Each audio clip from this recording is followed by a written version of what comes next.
এই মহাবিদ্যালয়ৰ প্ৰাক্তন অধ্যক্ষ সুৰেন দাস দেৱক আজি যি ৰাজহুৱাভাৱে সম্বৰ্ধনাৰ ব্যৱস্থা কৰিছে আৰু পৰিয়ালবৰ্গই যিখিনি আয়োজন কৰিছে উদযাপন সমিতি গঠন কৰি যেনেধৰণে কৰিছে মই আচলতে আজি এই অনুষ্ঠানত থাকিবলৈ পাই নিজকে ধন্য মানিছোঁ কাৰণ তেখেতৰ লগত মই 5 বছৰ দিয়া এটা এই মহাবিদ্যালয়ত এই অসমালনৰ সময়ত এটা সম্পৰ্ক আছিলে আৰু তেখেতৰ প্ৰতি মোৰ অত্যন্ত শ্ৰদ্ধা আছিলে আৰু তেখেতেও মোক মৰম কৰিছিল গতিকে তেখেতৰ মই আজি দীৰ্ঘায়ু কামনা কৰিছোঁ সুস্বাস্থ্য কামনা কৰিছোঁ আৰু তেখেতৰ যিখিনি গুণমুগ্ধ বা আমাৰ ডক্টৰ ময়ূৰ বৰুৱা ডাঙৰীয়া উপস্থিত থাকিল সুশীল গোস্বামী দেৱ ক্ষীৰ বৰুৱা দেৱ যিখিনি কথা বতৰা তেখেতৰ সম্পৰ্কত ক'লে আমি সকলোৱে শুনিলোঁ আমি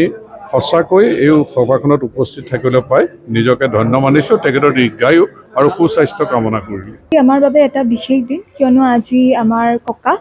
শ্ৰীযুত সুৰেন দাস দেৱৰ দুখনি গ্ৰন্থ উন্মোচন হৈছে এখন তেওঁৰ নিজে লিখা লেখাসমূহৰ সংকলন আৰু এখন হৈছে বেলেগৰ দ্বাৰা তেওঁৰ গুণমুগ্ধই লিখা তেওঁৰ ওপৰত লিখা এখন কিতাপ আৰু যিহেতু গম পাইছোঁ এখন হৈছে এখনৰ নাম শিক্ষা কাণ্ডাৰী যি গুণমুগ্ধই তেওঁৰ ওপৰত লিখিছে আৰু আনখন সংকলনৰ নাম হৈছে খোজ আৰু this is a very auspicious day for us কাৰণ এইখন কলেজত ককাই জন্মলগ্নৰ পৰাই জড়িত হৈ আছে প্ৰায় 1996লৈকে অৱসৰ লোৱালৈকে আজি এই দিনটোত এইখন কলেজতে আমি এনেকৈ সকলো ৰাইজৰ মাজত এনেকৈ উন্মোচন কৰিবলৈ পাই নথৈ আনন্দিত হৈছোঁ আৰু উৎসাহিত হৈছোঁ প্ৰায় তাৰোপৰি আমাক নিজকে ধন্য মানিছোঁ। অসমৰ বিভিন্ন মহাবিদ্যালয় বিভিন্ন বিশ্ববিদ্যালয়ৰ প্ৰাক্তন অধ্যাপকসকলক সময়ে সময়ে কেতিয়াবা মানুহে সম্বৰ্ধনা যাচে কিন্তু